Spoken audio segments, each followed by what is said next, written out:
é o Evangelho segundo Jesus, o Cristo, a verdadeira luz, aquele em quem todas as coisas existem, subsistem e são. Lucas, capítulo 13, do verso 6 ao verso 9. Então, Jesus proferiu a seguinte parábola. Então, evoca um contexto.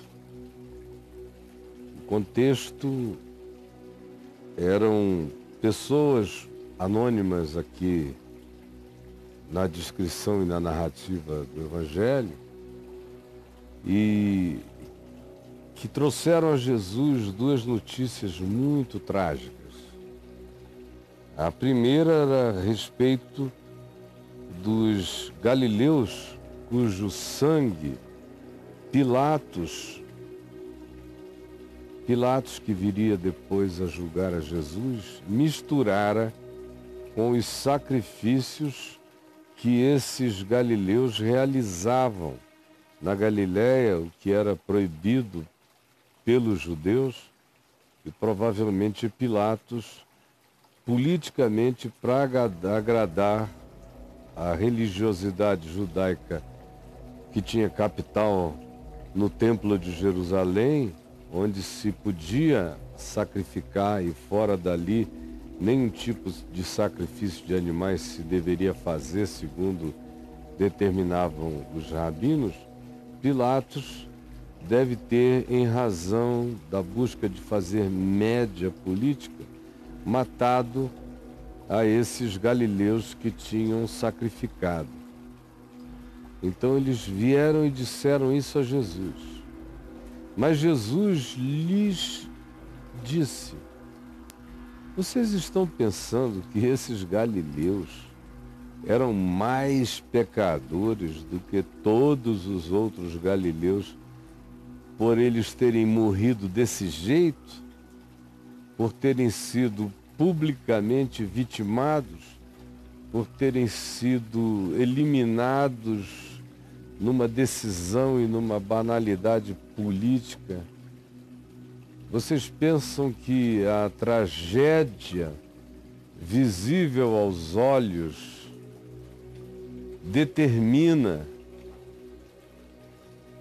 e julga o indivíduo como que pela tragédia do seu final ele estivesse sendo julgado e manifestado em relação à sua maldade que ele bem escondia? É isso que vocês estão tentando me dizer? Em verdade, eu vos digo que se não vos arrependerdes, todos igualmente perecereis. E aí Jesus mesmo prossegue.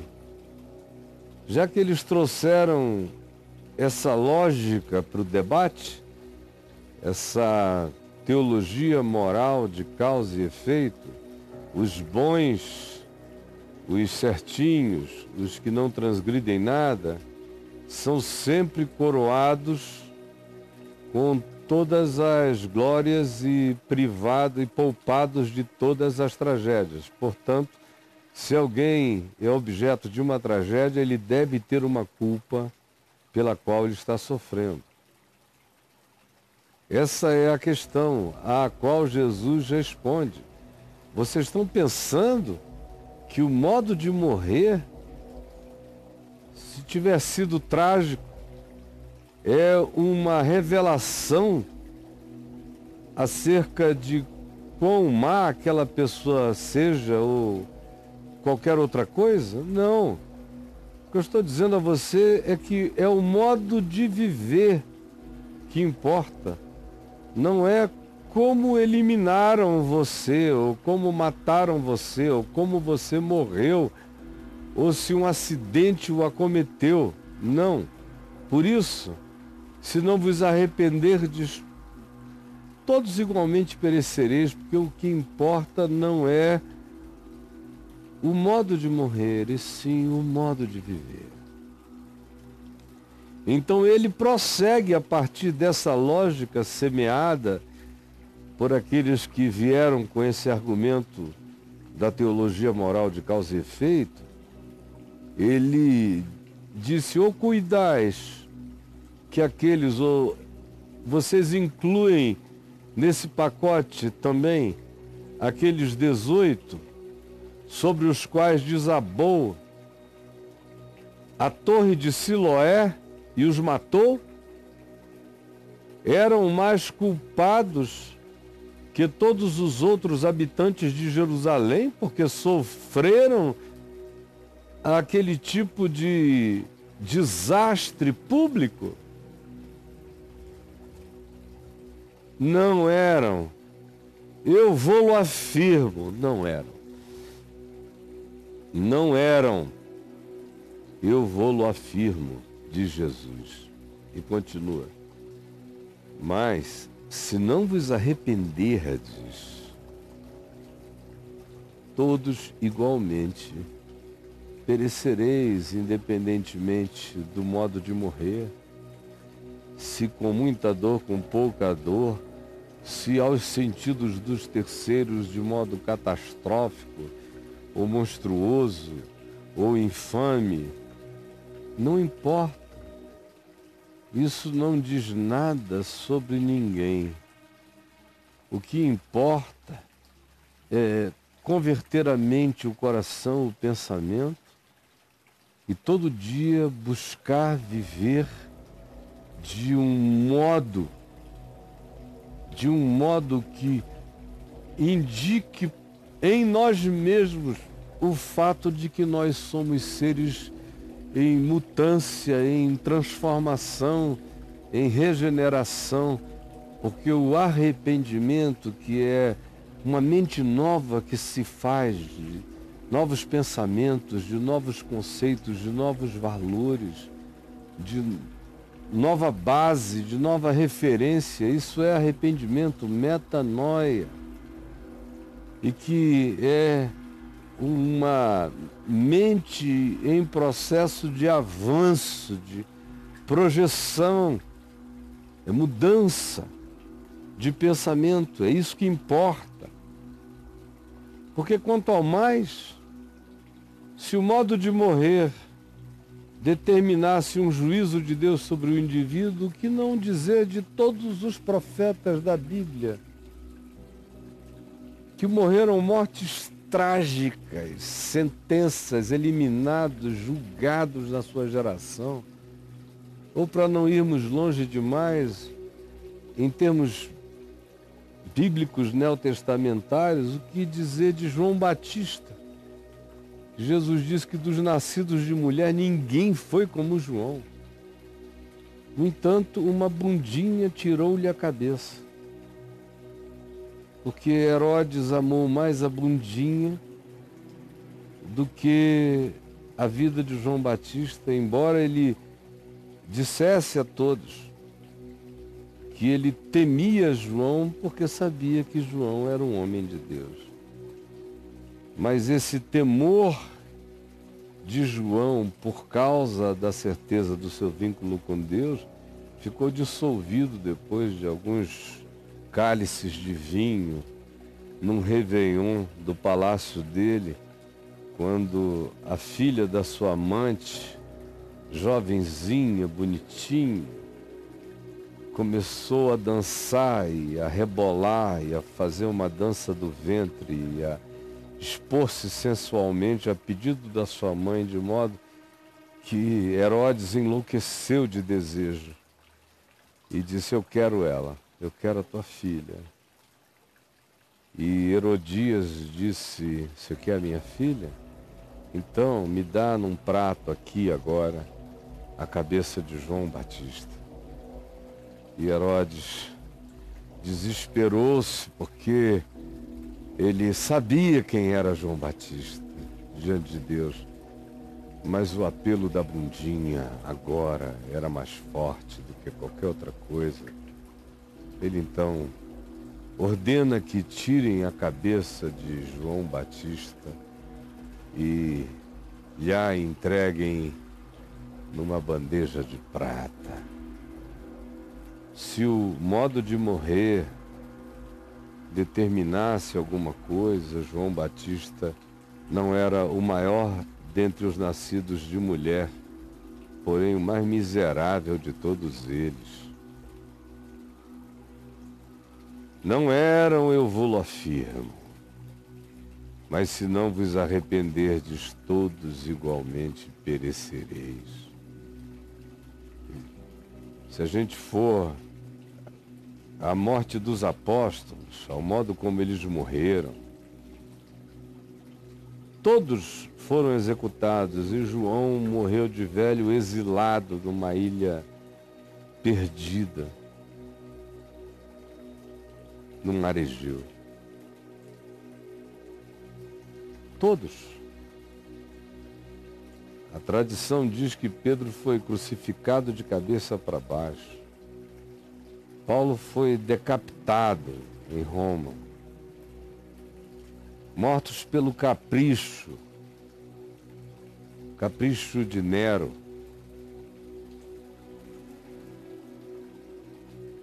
O que isso diz do quê?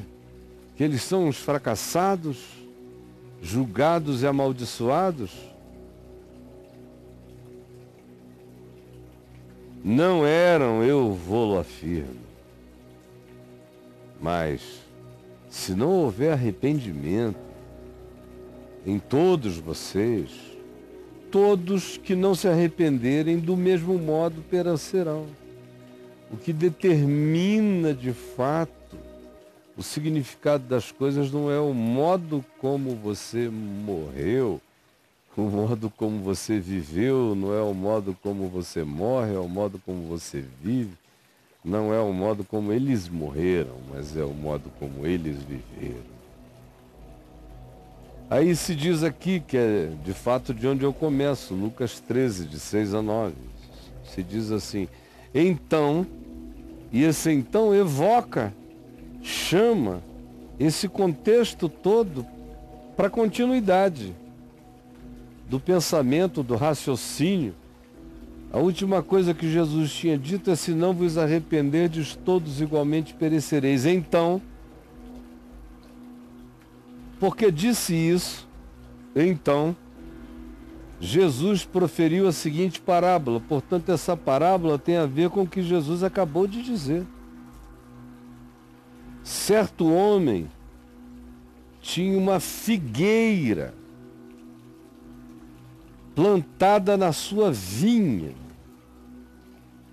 e vindo procurar fruto nela, não achou.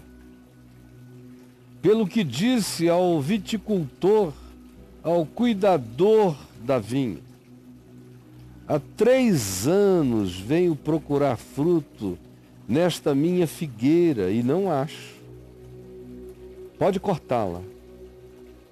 Pode cortá-la. Pode cortá-la. Para que ela não fique ocupando inutilmente a terra. Por que deixaria eu plantado algo que não dá fruto, se o objetivo é frutificar? Pode cortar. Mas o viticultor, o cuidador da vinha, respondeu, Senhor, que era o dono da vinha, deixe essa figueira aqui plantada mais este ano, só mais este ano, até que eu escave ao redor dela e lhe ponha estrume, muito estrume. Se ela vier a dar fruto, bem está. Tá bom. Se não, então mandarás cortá-la. Então Jesus proferiu esta parábola, depois de o pessoal ficar querendo avaliar quem era quem pelo resultado da tragédia da existência praticantes que eram eles da teologia moral de causa e efeito, que diz que dependendo do seu comportamento moral, você terá um bom resultado visível até o fim da vida em todas as coisas. E Jesus destrói isso dizendo: vocês são cegos. Essas coisas são só acontecimentos externos. Gente boa pode morrer de maneira infame. E gente que a gente não sabe quem é pode ser vítima de qualquer que seja a tragédia, o acidente, a desgraça do acaso. Parem com isto. O que vocês têm que saber é que o que importa não é o que acontece a vocês, mas é o que vocês fazem acontecer. É o que vocês se tornam, é quem vocês são, é isso que importa. É o modo da vida, não é o modo da morte. E aí ele conta essa parábola do homem que procura fruto e não encontra. E ele diz isso depois de concluir que se aqueles que estavam e que tinham esse pensamento não mudassem essa percepção e não se arrependessem e não se permitissem viver cada dia um dia de renovação da mente,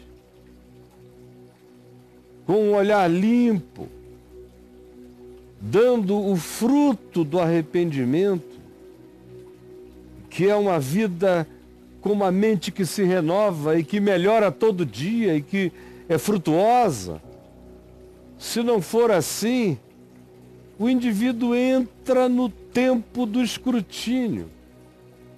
O dono da figueira determinou que ela só fica ocupando espaço se ela der fruto. Se ela não der fruto, ela vai ser cortada. E Jesus disse: alguns que já deviam ter sido cortados estão sobrevivendo pela intercessão do viticultor, que está pedindo mais um ano, mais um tempo. Ele se coloca no lugar desse viticultor, que está falando com o dono da vinha, dizendo: só mais um ano, deixa eu dar mais esse trato, deixa eu pôr esse adubo do Evangelho, esse adubo da graça. E se ela ou ele derem fruto, tudo bem. Então, se não derem fruto, serão cortados. E o fruto é o que acontece pela mudança de mente, pelo arrependimento. É o modo como a gente evolui na consciência, viajando de arrependimento em arrependimento, mediante a transformação da nossa mente. Tem que dar fruto digno de arrependimento. É um princípio que está presente em tudo aqui no Evangelho. A ideia é: não deu fruto, tem um machado posto já na raiz. Dê fruto, ao invés de ficar tentando nivelar por baixo a vida. E tem gente que já nivelou a vida tão por baixo que já conversa o tempo todo é sobre o inferno dos outros. O inferno dos outros. A sentença dos outros.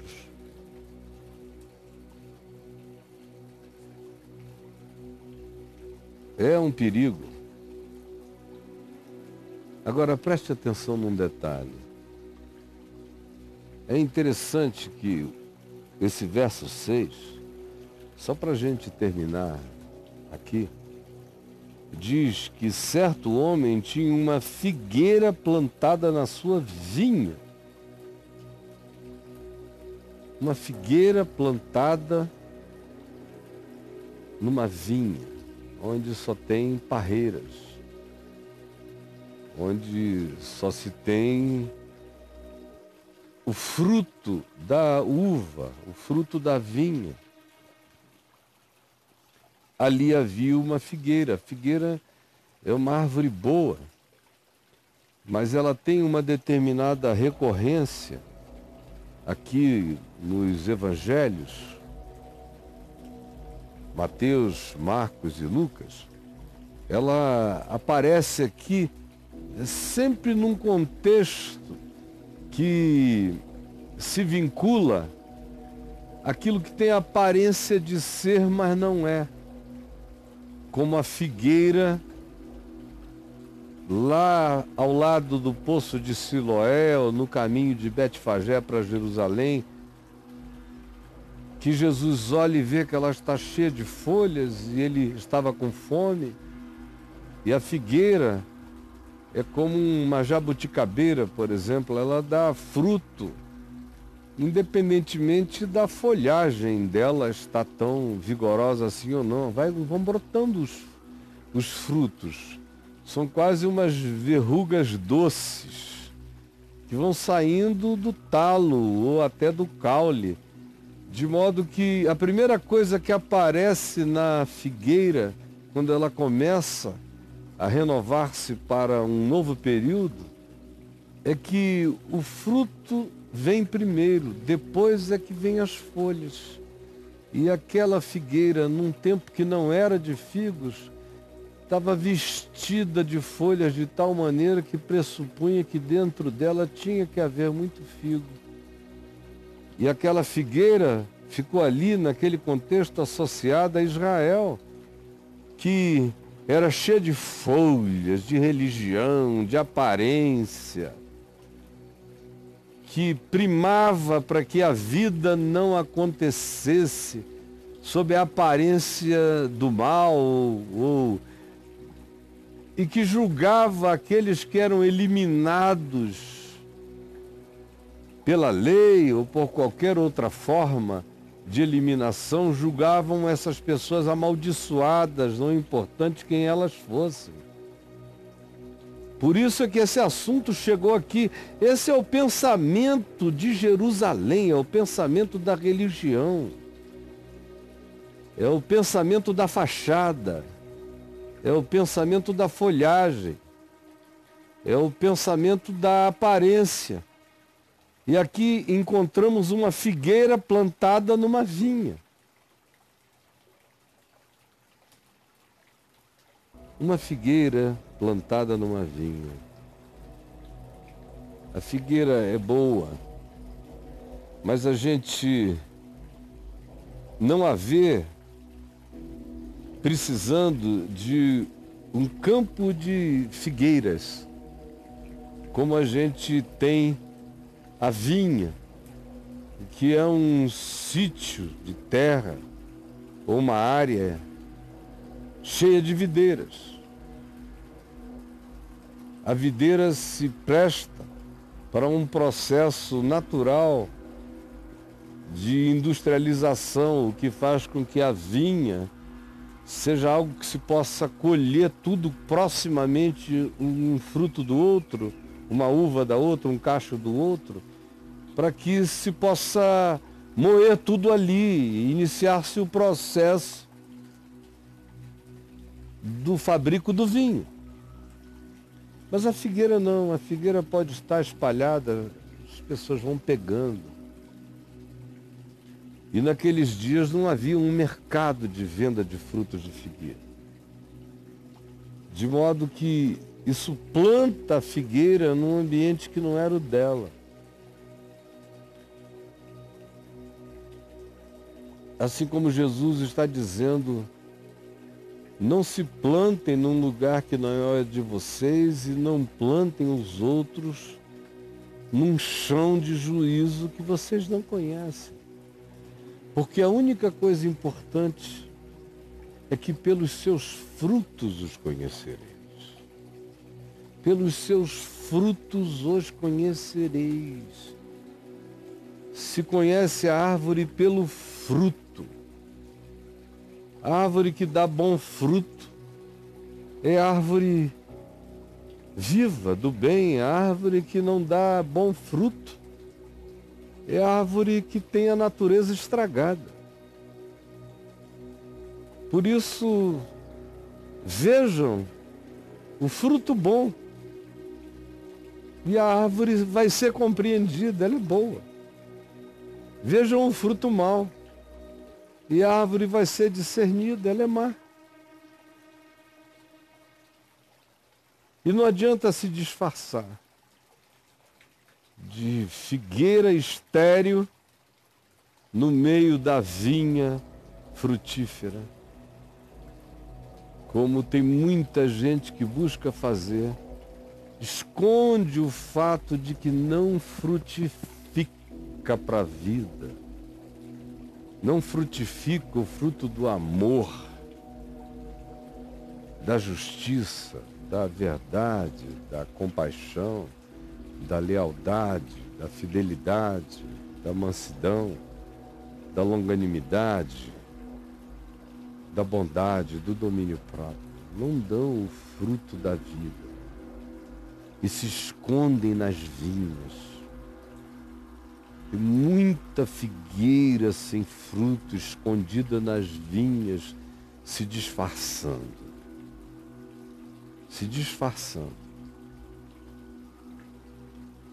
Essa imagem me permitiria aplicar esse princípio em todas as direções, mas eu prefiro pedir que o Espírito Santo ilumine você para fazer a viagem das aplicações na sua própria vida, não na vida dos outros. Ó Senhor Jesus, eu peço que mais uma vez, tu que prometeste que o teu Espírito estaria conosco e que traria e confirmaria e testemunharia e exortaria e consolaria e convenceria acerca do pecado, da justiça, do juízo, da verdade no coração. Eu peço que Ele faça isto agora, no coração de milhares que estão nos vendo, nos assistindo nesse instante. E em todos os instantes onde esta palavra seja ouvida. É o que eu te peço, eu sei que tu me respondeste. Em nome de Jesus. Amém.